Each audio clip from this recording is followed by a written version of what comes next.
mācību spēkiem. Nu, ja par mūsu godātiem iepriekšējiem lektoriem varēja pieminēt doktors un habilitēts un tā, tad es par to, kas tūlīt runās, varu pieminēt to, kas baznīcā ir grādi. Proti, nu jau labus gadus kalpo biķeru draudzē un kalpo Krievu draudzē, Lūkas draudzē, Krievu luterāņu draudzē. Jāsaka, vienīgajā, kur viņam nemaz domu biedru, nec padoma, nec sarunbiedri īsti nav. Es domāju, tā ir gradācija pat par sevi, ja cilvēks var sekmīgi Dievu kalpošanu divās draudzēs gadus no vietas, tāpat arī ir mācības spēks Lutera akadēmijā, pēta arī Jāņa evaņģēliju, pēta arī doktora tēzes šobrīd un strādā pie savā doktora disertācijas. Un piekrīt Aleksandrs mazliet dalīt no sava. Nu, viņš gan man teica, ka tas nebūs tikai tur Jāņa evaņģēlija 1. nodaļa, bet to tēzi, ko viņš vismaz sākotnēji piekrita, par ko viņš runās un ar ko es tad viņu stādu priekšā, ir tā pati tēma, ko mēs jau klausījāmies, bet ar tēzi iesākumā bija vārds. Lūdzu, arī mazliet padalīties tikai, nedomāju, ka būs tik daudz tie ļaudis, kas sapulcējušies. Jā, to vienai uz diviem, lai aiziet līdz galā. Ko man nācās dzirdēt no iepriekšējiem runātājiem, tas man tā ierosināja, ka gandrīz vai gribējās sākt savu uzstāšanos ar tādu paklanīšanos tajā virzienā, kur jāatrodas Herdera piemineklim. Jo, kā zināms, mēs atrodamies pretī Herdera laukumam, un tai domāšanas paradigmai, kas te tika no visām pusēm tā draudzīgi kritizēta, kā tāda neiespējama un zinātniski apšaubām, nu tēvs jau galvā Herders vien ir.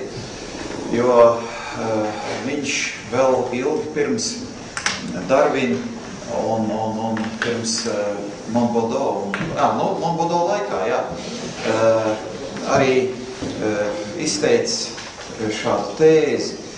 Visur dabā pastāv augšupejoši spēki, minerāli pārveidojas un attīstās par metāliem, metāli par augiem, augi par dzīvniekiem, dzīvnieki par cilvēku un cilvēks progresē pretī aizvien lielākai un lielākai pilnībai.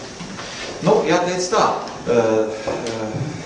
tagad tas varētu izraisīt diezgan daudz jautrības, bet nu, nebūsim arī varbūt pārāk neiecietīgi šai ziņā, jo galu galā nu, vismaz man nemazāk jautrību izraisīja, kad es pavisam modernā mācību grāmatā, pēc kuras mācās man meitni lasīt, kā zinātne šodien skaidro, kas ir elektrība. Nu, jā, tātad neko daudz mēs vairāk arī te nevaram sacīt. Šai ziņā tā mana uzstāšanās ir ar tādu moto, kas ir ņemts no skaistas dzejas, no apokrifa, no Salomona gudrības grāmatas, kur kāds autors saka: ar saviem dzīves maldiem nemeklējiet nāvi, ar savu roku darbiem neatsauciet iznīcību. Nec nāru Dievs ir radījis, nec dzīvo bojājā baudu rodu, jo esamībai radījis viņš visu. Kas pasaulē radīts, viss kalpo dzīvībai, nav iznīcības indes tajā, kas ir radīts. Virs zemes elles nav, jo nemirstīgs ir taisnīgums. Arī tālāk šīs vārsmas ir brīnišķīgas un skaists, bet nu, es esmu izvēlējies apstāties šeit, ņemt to kā moto. Tātad tas virsraksts lielais iesākumā bija vārds. Un savā ziņā jau tas, ko es runāšu, arī pie tā atgriezīsies un gal galā to arī centrēsies. Bet es gribētu tā pavisam vienkāršā veidā varbūt atgādināt tādas teologiem un rakstu zinātājiem labi pazīstamas lietas un varbūt beigās pašās pieskarties pie tādām, par kurām runāts retāk, bet kas arī varētu būt diezgan interesants mūsu apskatāmā jautājuma sakarā. Tad pirmā tēze, proti, svēto rakstu mācības par patieso Dievu centrālais jautājums ir jautājums par Dievu kā visa radītāju. Visā plašajā reliģiju spektrā kur bieži vien tiek uzdots jautājums par patieso Dievu, par patieso reliģiju. Bībeles atbilde un kritērijs vienmēr ir fokusējies uz Dievu kā radītāju. Tā ir atšķirība no visām citām ārpus atklāsmes reliģijām, un tās Bībeles rakstu vietas, kas to arī tādā veidā definē un ievieš šo kritēriju, ir, man liekas, ļoti skaists, un skaistākā no tām ir Jeremijas 10. nodaļā. Un šeit arī tiem, kam ir tās tēzes priekšā, viņi var iedziļināties vairāk. Es izlasīšu tikai šo iezīmēto daļu. Tā jums būs sacīt, tiem dieviem, kas nav radījuši debesis un zemi, jāpazūd no zemes un apakš debesis. Viņš, tas kungs, radīja zemi ar savu spēku, lika stiprus pamats pasaules ēkai ar savu gudrību un izplēt pār visu debesis ar savu atziņu. Tad patiesā Dieva kritērija šajā teodicejā vai Dieva aizstāvībā vai apoloģētikā citu reliģiju vidū ir tieši tas, ka Dievs ir radītājs. Tas ir centrāls jautājums. Vēl šai sakarā es gribētu pieminēt tikai vienu rakstu vietu, kas ir ļoti neparasta. Neparasti kādā ziņā. Apostols Pāvils vēstulē romiešiem 1. nodaļā runā par dabisko teoloģiju, proti par cilvēku spēju, lūkojoties radībā, kaut ko nojaust par Dievu. Nu, protams, šī spēja ir tāda diskutabla. Luters savā laikā diezgan daudz par to runāja. Viņš sauca radību vai Dieva radīto pasauli par larva dei vai Dieva masku. Nu, cik daudz mēs varam saprast no maskas? Vai viņa atklāja seju vai apslēpja? Tas vienmēr paliek jautājums. Bet šai ziņā Pāvila sacītais, un nevien šajā rakstu vietā, bet arī citur, attiecībā uz šo te dabisko teoloģiju, ir ļoti moderns, ir tīpaši modernās reliģiju pētniecības gaismā, jo mēs jau esam aizgājuši prom no tā 18. 19. gadsimta rakstām galdu pētniecības tādu priekšstatu, ka, nu lūk, citējot cienījamo klāt nēsošo arī krustēlu veidā autoru, ka visur pastāv augšu pejoši spēki un ka arī atziņa par Dievu revolucionējusi no primitīvākām reliģijas formām pretī kādām attīstītākām, no kāda animismu, totemismu, pretī monoteismam un, protams, kristietība kā augstākā reliģija evolūcijas fāze. Tas, ko saka mūsdienu antropologi un reliģiju pētnieki, tas ir jebkurā tautā arī ar visprimitīvāko reliģiju fiksētais sākotnējais monoteisms.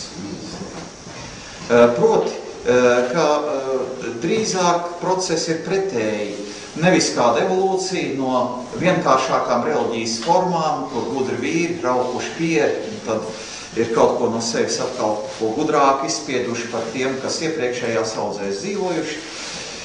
Bet ir konstatējama kāda reliģijas, teiksim tā, erozijas pazīme.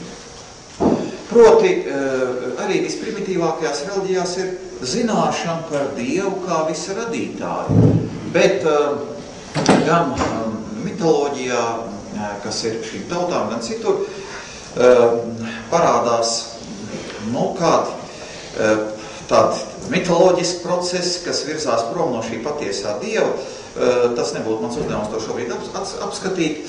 Un katrā ziņā, lai gan viņi zina, ka Dievs ir visu radītājs un pazīst radītāju, taču viņu reliģijā tam nav vietas. Nu, līdzīgi tam, kā, ja mēs uzdot jautājumu, no kā vairāk baidās zaudāts, vai no aizsardzības ministra, vai no kaprāļa. Nu, protams, ka no kaprāļa, jo aizsardzības ministrs viņam vispār nav kāda reāla persona, katrā ziņā ne tāda, no kuras vajadzētu baidīties, vai no kuras varētu gaidīt kaut ko labu, vai kaut ko ļaunu. Tā, nu lūk, arī šajās visprimitīvākajās reliģijās šīs pielūgsmes formas vai reliģiozitāte ir saistīta ar kādiem garīgiem fenomeniem, sauksim to tā, svētie raksti to sauc par dēmonu pasauli, kuras varā un gūstā šie ļaudis atrodas un no kuriem tad viņi cer kādu žēlastības kripatiņu arī dabūt.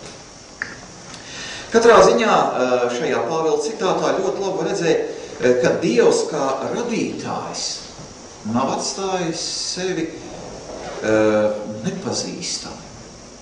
Ir kaut kas, ko mēs varam par viņu zināt, vērojot viņa neredzamās īpašības, viņa mūžīgo spēku, viņa dievišķību, kas ir skaidri saredzam viņa darbos, tāpēc tiem, kas novēršies no Dieva, nav ar ko aizbildināties. Nav nekādas ne loģiskas, ne zinātniskas argumentācijas. Ir tikai ļaunā griba, kas to dara. Pāvils to izsaka saukdam sevi par gudriem, tiek kļuvuši ģeķi un apmainījuši neiznīcīgā Dieva godību pret iznīcīgām cilvēkam un putniem, lopiem un rāpuļiem līdzīgiem tēliem. Šī pirmā tēze ir tikai tāda ievada tēze un es to domu virzīšu tālāk uz centrāliem jautājumiem, kas ir mans uzstāšanās beigās. Tātad otrais, ko mēs redzam no svētiem rakstiem, ka Dievs ir visa radītājs un ir tikai divas realitātes. Radītājs un radība, ko viņš ir radījis. Tas ir tas, ko svētie raksti mums atklāja.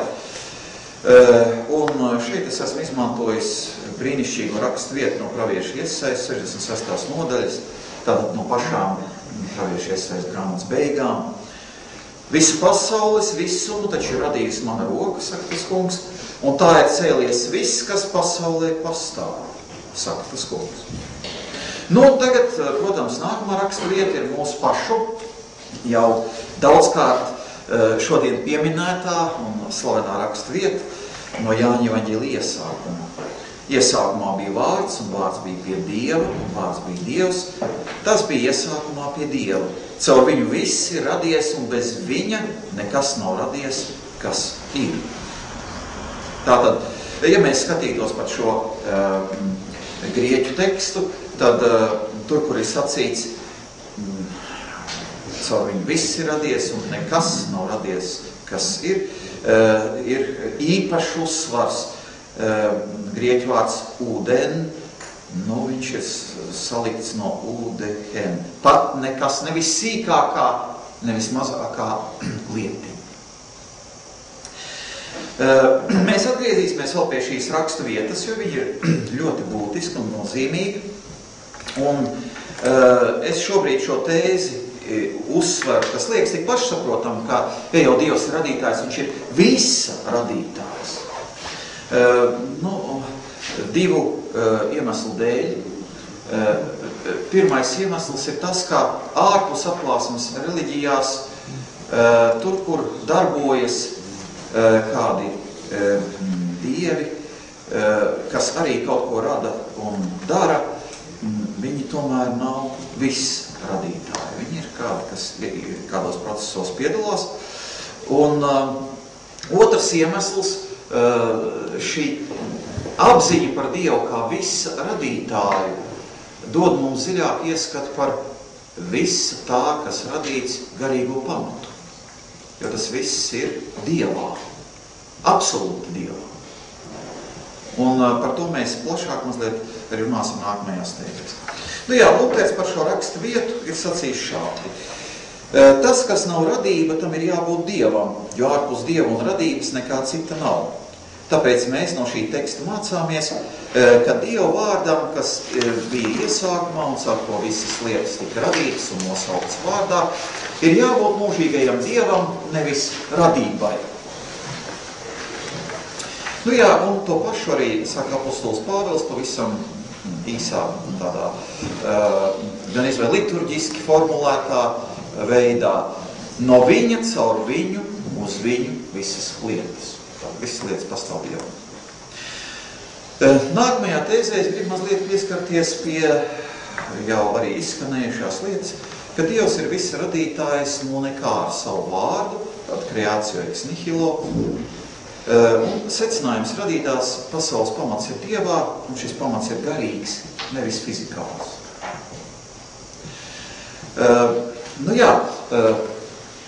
Te ir divas interesantas lietas. Vispirms Dievam bija vislabākais materiāls. Nekas. Ja viss būtu radīts no koka, tas peldētu ūdenī, bet degt ugunī, un būtu tāds kokains. Ir lietas, kas ir ļoti labas no koka. Bet ja mums būtu viss no koka, tad nebūtu gan tik labi. Jo materiāls atstāja savu iespaidu. Ja viņš būtu radījis visu no dzels, tad viss būtu tāds kā no dzels taisīts. Ir lietas, kas ir brīnišķīgi no dzels uztaisīts, jau pieminētā dakšiņa. Tas mums palīdz kulturāli ēst. Un tomēr tas materiāls atstāja savu iespaidu. Dievam ir visbrīnišķīgākais instruments, visprecīzākais. Nekas nav salīdzināms ar vārdu. Ja viss būtu taisīts ar āmuru un kaltu, tad tas viss būtu taisīts kā ar āmuru un kaltu. Ja būtu zāģēts ar zāģi, būtu tāds kā ar zāģi zāģēts. Tātad Dievam bija divas visbrīnišķīgākās lietas. Vislabākais materiāls, nekas, kas neatstāja nekādu savu nospiedumu uz gala rezultātu. Un visprecīzākais instruments vārds. Tātad iesākumā bija vārds, un es esmu arī iekavās ielīst tos grieķu vārdiņus, jo Bībele lieto atšķirīgus izteikumus, atšķirīgus vārdus, kurus visus latviešu valodā tulko ar vienu vārds. Ja? Tātad Jāņa 1.1. iesākumā bija vārds, un vārds bija pie Dieva, un vārds bija Dievs. Tas bija iesākumā pie Dieva, ar viņu viss ir radies, un bez viņa nekas nav radies, kas ir. Es negribētu iedziļināties tālāk kādā terminu logos, izcelsmē, semantikā. Es esmu agnostiķis, es neko nevaru pateikt vairāk par to, kas šeit ir pateikts. Jāņem to, kas ir. Protams, ir piedāvāt dažādi skaidrojumi, bet es domāju, tie netik daudz palīdz, cik sajauc galvu. Es domāju, ka vajadzētu palikt pie teksta pavisam vienkāršā skaidrojuma, vai mēs zinām, kas ir iesākumā? Nezinām. Vai mēs zinām, kas ir Dievs? Nezinām. Vai mēs zinām, kas ir vārds? Nezinām. Mēs zinām tikai šos vārdus un tik daudz, cik mums Dievs ir ielicis prātu un saprašanas, lai viņi mums kaut ko izteiktu. Pie tā arī paliksim. Ļoti līdzīgi par šo te radīšanas kārtību izsakās arī apostols Pāvils. Tā kā mēs redzam, tā ir vienota mācība. Tas nav kaut kas tāds, ka mēs kaut ko unikāli, vienreizēji atrodam šajā Jāņa evaņģēlija prologā, un tas ir kaut kas neatkārtojams, nekā cita nav. Nē, jaunā derība, un, protams, arī vecā derība rāda mums ļoti vienotu mācību. Un šeit ilustrācijai apostoļu Pāvila sacītais no vēstules kolosiešiem. Tā ir slavena kristoloģijas himna. Viņš tik augstus vārdus sacīdams, ir tik augstā stilā runājis, ka latviski sakot pāriet uz jambiem. Daži tur redz kādas dzejas iezīmes. Bet nedomāsim, ka tāpēc tā būtu tikai kāda fantāzija. Protams, nē. Tātad viņš, Dievs, mūs ir izrādis no tumsības varas un pārcēlis savu mīļotā dēla valstībā, kurā mums dot pestīšanu, grēku piedošanu, jo viņš ir neredzamā Dieva attēls, ekontu teuto oratu, grieķu. Visas radības pirmdzimtais, viņā radītas visas lietas debesīs un virs zemes, redzamās un neredzamās, gan troņi, gan kundzības, gan valdības, gan varas, viss ir radīts savu viņu un uz viņu, bet viņš pats ir pirms visa un viss pastāv viņam. Tātad šī pati doma, citādi izteikt, ko mēs lasām arī Jāņa evaņģēlija prologā.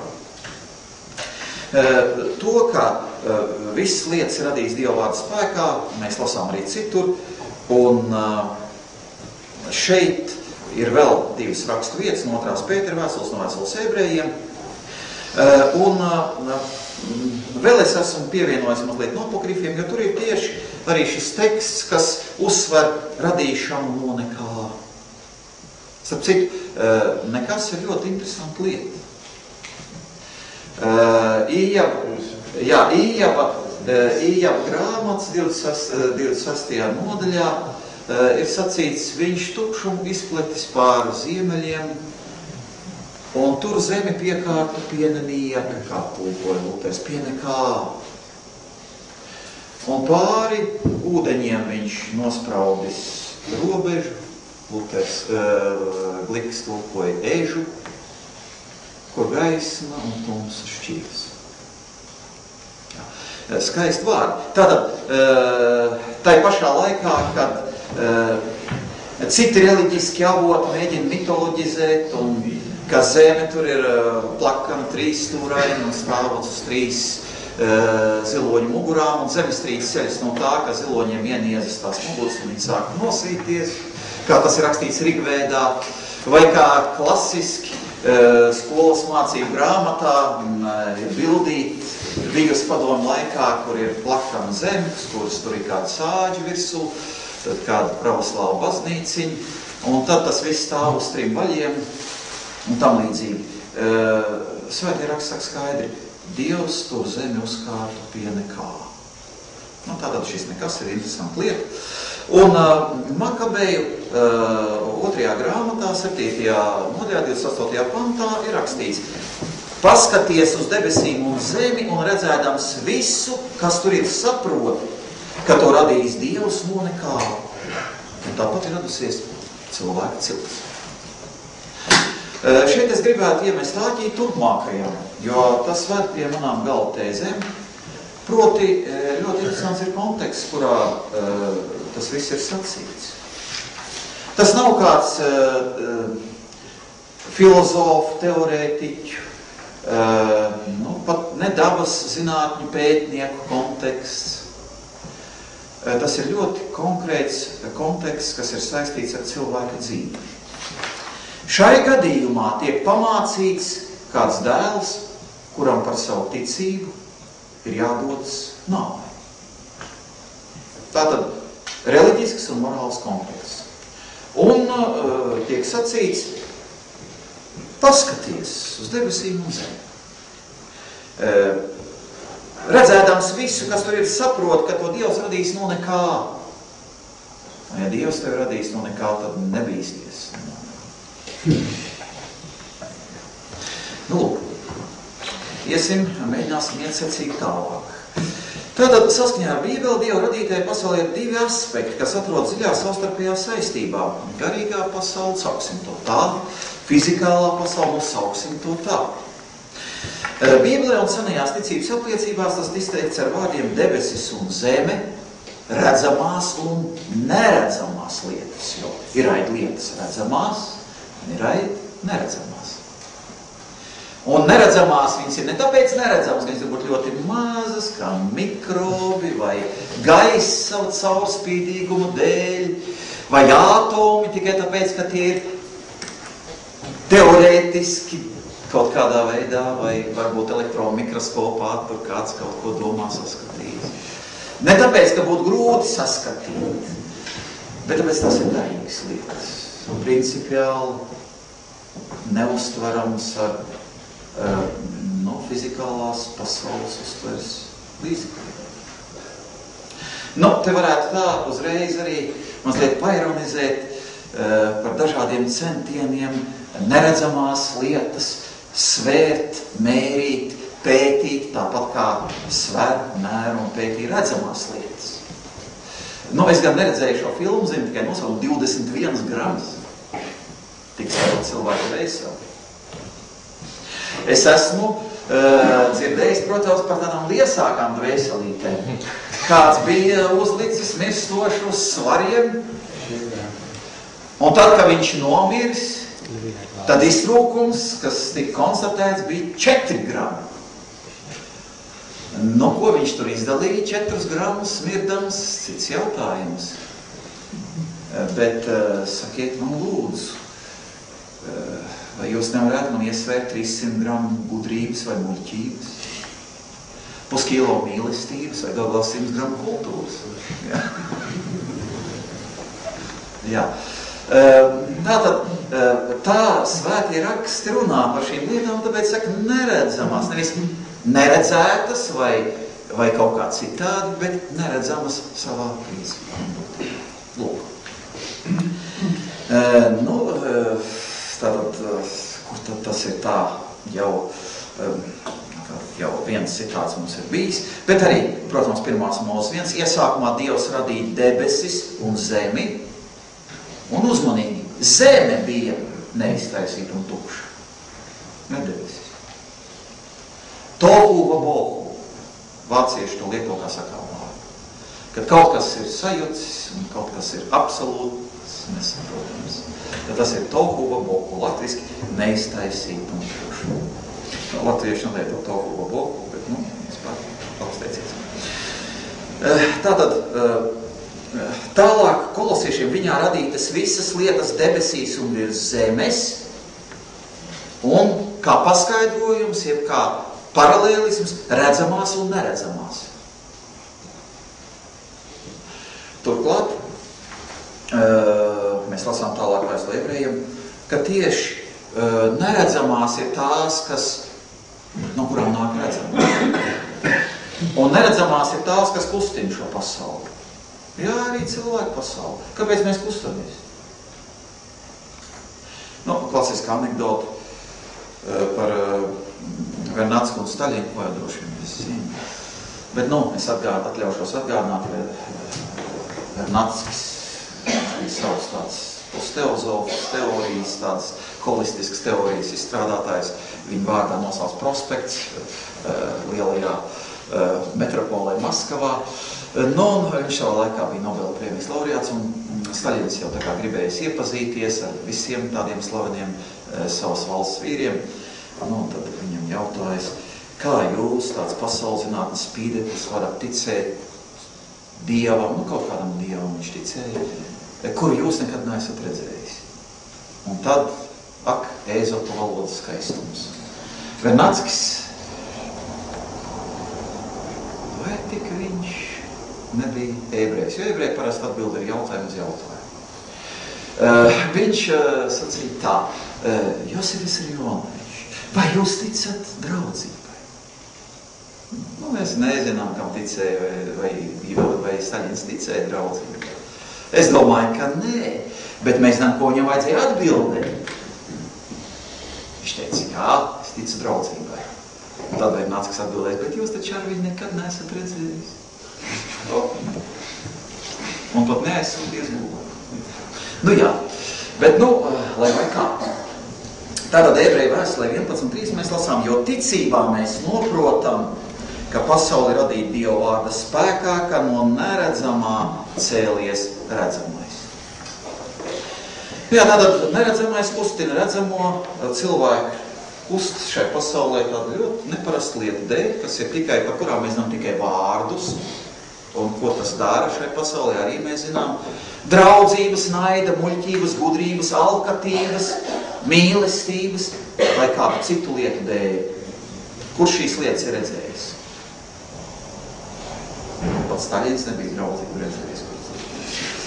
Bet tomēr viņas kustina. Viņas ir tās, kur dēļ kaut kas kustās. Kas tas ir, kas to kustina? Tās ir šīs neredzamās. Tāpat arī nīkais ticības apliecībā tiek sacīts, mēs ticam uz vienu Dievu, Tēvu visvaldītāju, debesis un zemes, visa redzamā un neredzamā radītāju. Tā kā, šai summējumā var sacīt, ka tad, kad mēs sakām, ka Dievs ir debesu radītājs, mēs nerunājam par tām debesīm, kur lido zvirbuļi, zosis un kosmiskās raķetes, bet runājam par šo garīgo pasauli. Un pārējais, kur lido zosis, kosmiskās raķetes un zvirbuļi, tas ir attiecināts uz Zemi. Tālāk, 5. Tāpēc, ka tas pats vārds ir radījis visu, kas redzams un neredzams, garīgās un fizikālās pasaules pamats ir vienots. Un pasauli ir vienots veselības. Holos. Vieni un tie paši dievišķie likumi izpaužas visu un uztur visu. Nu, šeit ir atkal mums pazīstamie citāti no viņa, caur viņu un uz viņu visas lietas. Tātad sākotnība, eksistence un mērķis. Pēc vieniem likumiem. Arī Pēteris saka, vecos laikos debesis un zeme ir cēlušās Dieva vārda spēkā, bet tagadējās debesis un tagadējo zemi glabā un uztur tas pats vārds. Tas pats vārds. Nu, tāda, protams, vienkārši lieta. Arī vēstulē ebrejiem ir sacīts, Dievs vecos laikos daudzkārt un dažādi runājis ar praviešiem uz tēviem. Šinīs pēdīgās dienās uz mums ir runājis caur dēlu, ko viņš ir iecēlis par visu lietu mantinieku, caur ko viņš arī pasauli radījis. Tas, būdams viņa godības atspulks un būtības attēls, nesdams visas lietas ar savu spēcīgo vārdu un izpildījis šķīstīšanos no grēkiem, ir sēdies pie majestātes labās rokas augstībā. Jūs redzat arī šo kontekstu. Viņš nav kaut kāds abstrakt, teorētisks, tagad vajag uzbūvēt kā pasaules ainu. Un tad pasaka tā, ka pat īsti neviens nevar tā saprast, kas tur ir sacīts. Bet tas ved uz kādu ļoti svarīgu lietu. Uz grēku piedošanu, pestīšanu Kristu, uz Kristus iemiesošanos, un tādējādi arī uz Dieva nodomu piepildījumu tādā soterioloģiskā nozīmē. Tālāk mēs tuvojamies jau tam, kāpēc es to visu atkārtoju, tā Berešīt bara Elohim, tātad no paša iesākuma, ja. Tālāk ir tāds mazliet jau hipotētisks lietas. Ja kāds grib to konservēt, tad viena konserva mašīna ir izslēgusies. Tā. Tātad tēze skan šādi. Nav dažādu atšķirīgu dievišķu likumu komplektu fizikālai, garīgajai vai morālajai pasaulē. Likums ir viens. Tas tikai dažādi izpauž un atklājas dažādi attiecīgai realitātei. Vienkārši sakot, varētu sacīt, ka tas pats dievišķais likums, kas liek akmenim būt akmenim, gaisam būt gaisam, un kas liek noritēt visiem labāk, liek arī nenokaut, nepārkāpt laulību, nemelot un nezakt.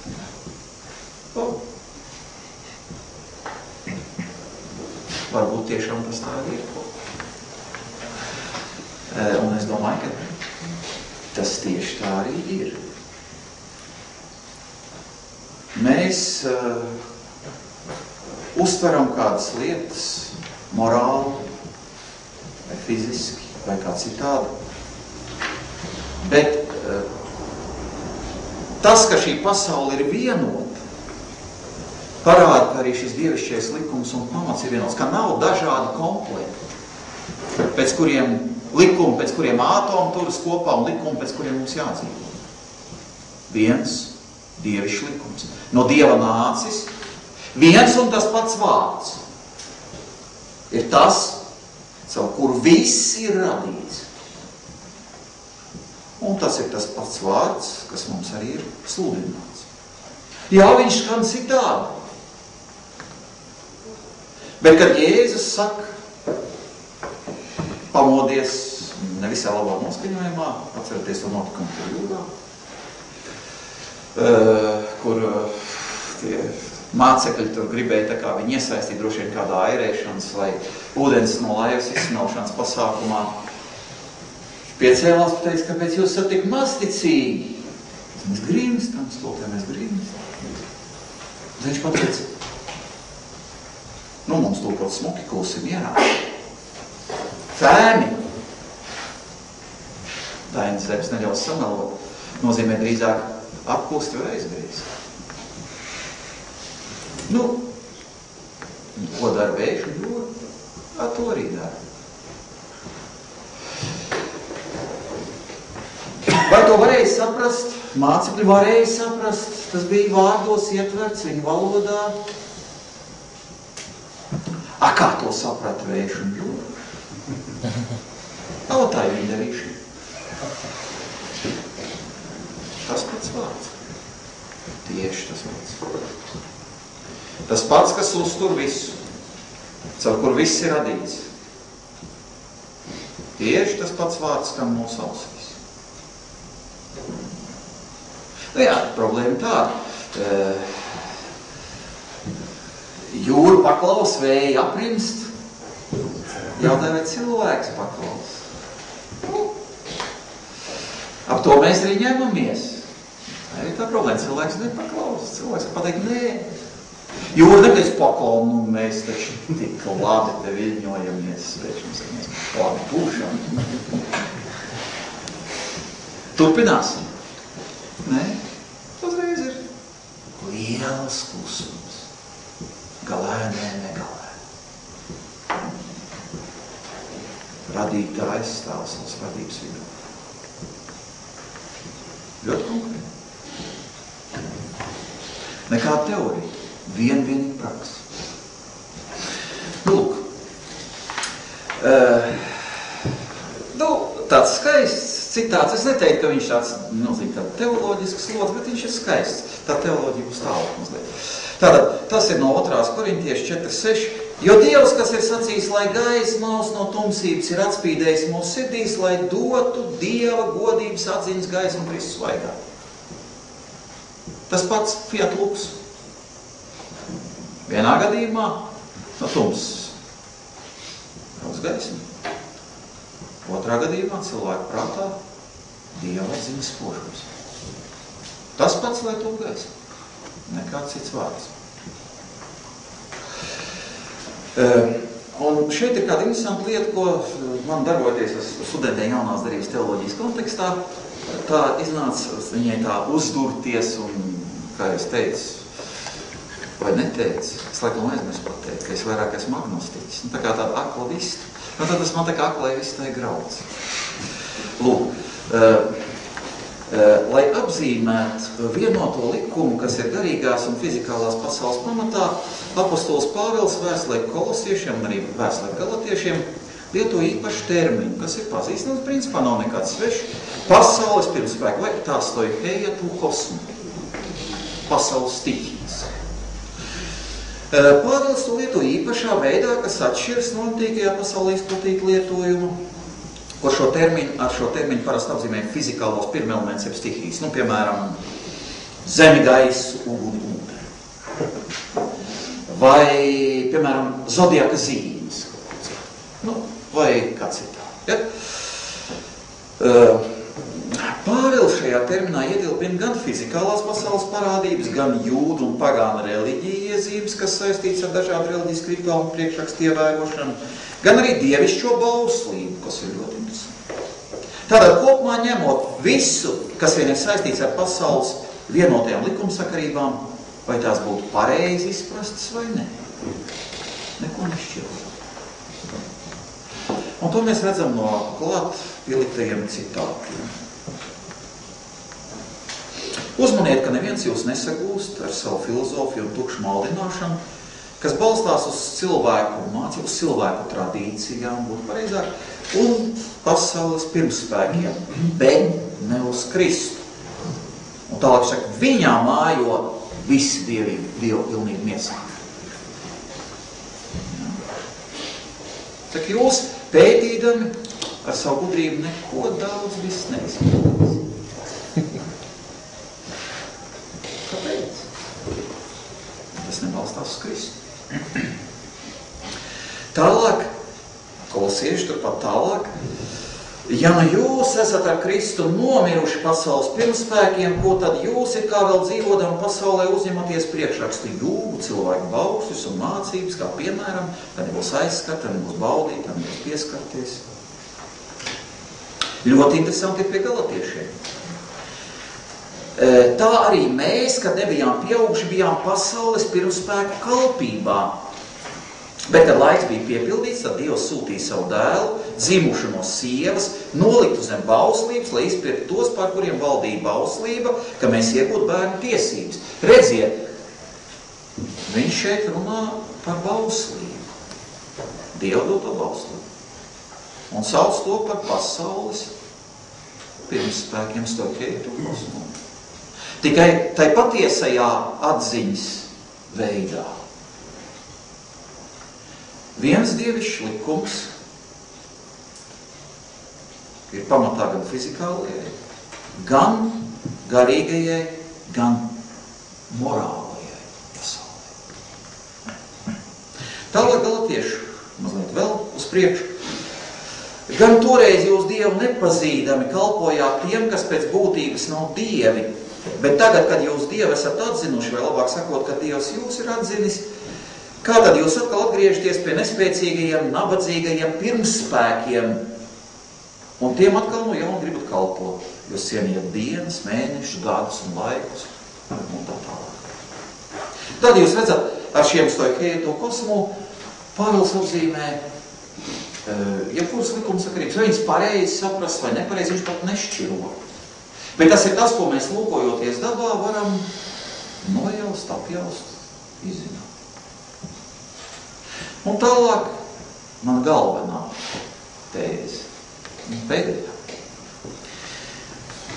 Tā kā fizikālā pasaule un tās izzināšana pamatojas garīgajā pasaulē un tās izzināšanā, jo nav fizikas bez metafizikas. Nav teorijas bez metateorijas. Viņi var nebūt formulēti. Viņi var nebūt apzināti, viņi var būt intuitīvi. Un tas, kas saka, ka viņam nav, ka viņa zinātne balstās tikai empīrikā pētniecībā. Un tā tālāk, tām ir viskrutākās metateorijas, tikai viņam bail laikam ir tā, viņas tā par viņām teoretizēt, drīzāk, ka citi nesāk smieties. Varētu būt. Bet, nevajadzētu no tā baidīties, vajadzētu pats censties. Tātad, tā kā fizikālā pasaule un tās izzināšana pamatojas garīgajā pasaulē un tās izzināšanā, un tās abas nosaka viens likums, tad fizikālās pasaules pamatot un patiesa izzināšana, sauksim to par teoriju, un izmantošanu, sauksim to par praksi. Nav iespējami bez garīgās pasaules pamatots un patiesa izzināšanas. Sauksim to par atklāsmu un izmantošanas. Sauksim to par morālu. No tā izriet, ka zinātne nevar būt ārpus reliģijas un morāles, bet patiesa zinātne ārpus patiesas reliģijas un morāles.